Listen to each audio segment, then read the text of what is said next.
Hey there, my name is Schindler. I'm just about to finish up my private license here at Central, and I'm about to show you how to file a flight plan on 1-800 weather briefing, because I know it can be a little tricky sometimes and there's some nuances in how the site wants you to fill out the flight information. So I'm about to show you exactly how to do it here, and hopefully it'll be simple for you when you go to do it yourself. So first thing we want to do here is aircraft ID. Now you always want to start your aircraft ID with the November, with N as the November beginning, and then our aircraft, let's just say we're 541 Charlie Whiskey right there. Next thing we're gonna do, because this is a VFR flight plan, we're gonna say we're VFR flight rule.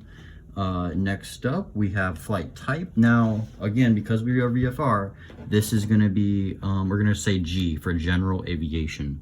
Of course, we're only going to be using one aircraft, so we're going to leave that at 1. Aircraft type. Now, for this, if you don't know your exact type, you can find this in your AFM, your aircraft flight manual. It should say exactly what your aircraft is. For our example here, we're going to put in the manufacturer of our airplane, and that is going to be Piper. We're going to scroll through here a little bit, and our type is the Archer 3 right there. And we're going to select that. And then next, we're going to check out our wake turbulence. Now that could either be low, medium, or high, depending on, you know, the conditions that day. Usually it's low, so we're just going to go with low for this example. Now, next up, aircraft equipment. This is another thing where you're going to have to check your AFM if you don't know specifically the equipment in your aircraft. And this is just this is a long list of usually aircraft equipment they're looking for, like they want to know out of this list, is kind of like your altitude measuring system and your navigation systems. For us, we're using a GNSS, and we're going to just go along with that. But as you can see, there's many options among this list, so you really want to check that AFM to be familiar with it. And so for this, we're just going to say okay. And now we're moving on to our exact departure, so where we're leaving. We're going to say Ellensburg because that's where I'm based out of, and that ID for Ellensburg is just KELN. So we're going to put KELN in there. And then next up, we got departure date and time.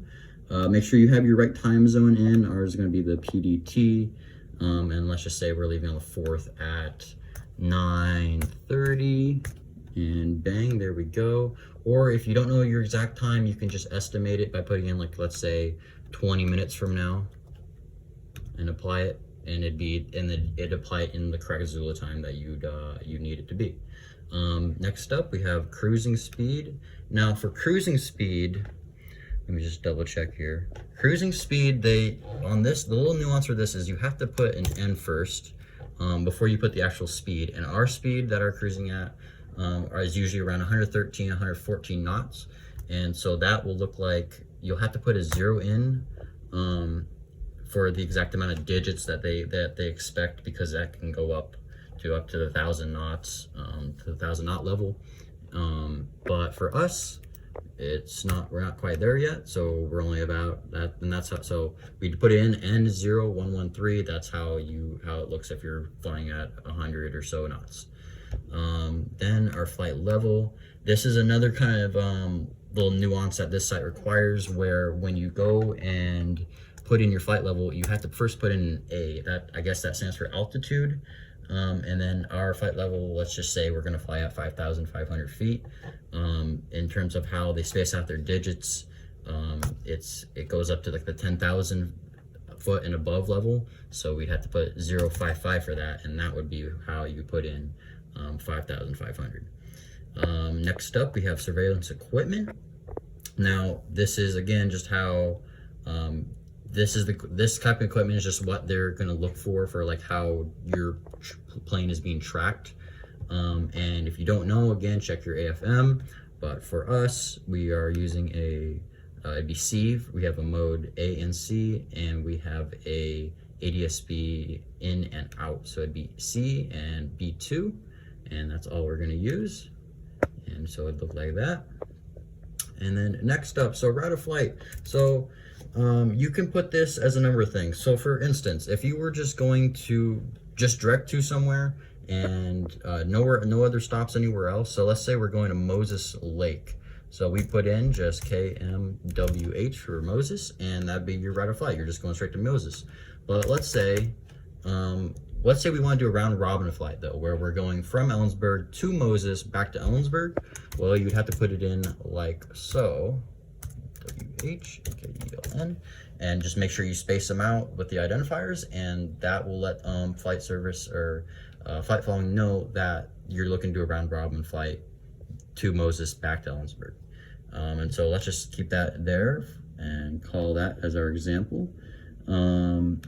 Moving on. So again, whatever your last identifier is in your route of flight, you're going to want to make sure that's your destination. So even if we're leaving Ellensburg and coming back to Ellensburg, that's going to be our destination. Estimated elapsed time.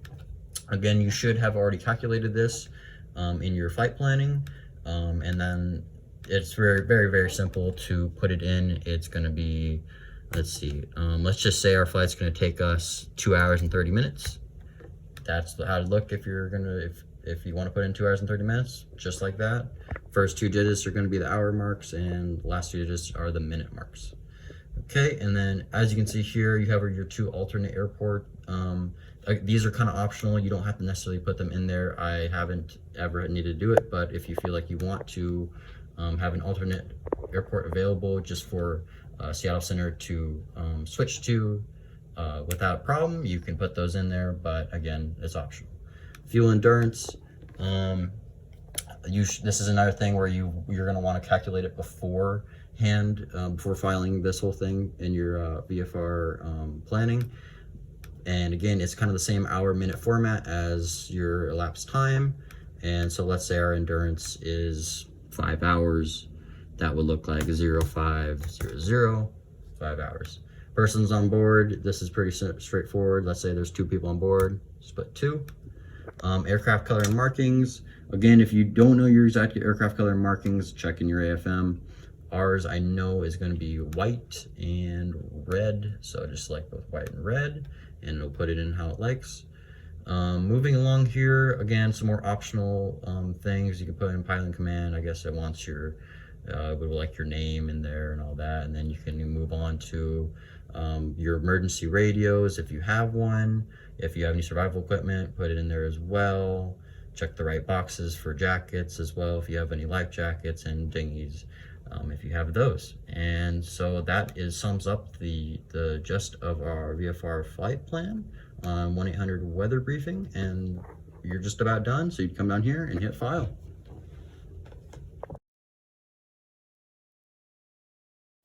Seattle Radio is Archer 541 Charlie Whiskey over Ellensburg, listening in on 122.2. Seattle Radio, radar contact Archer 541 Charlie Whiskey. Go ahead.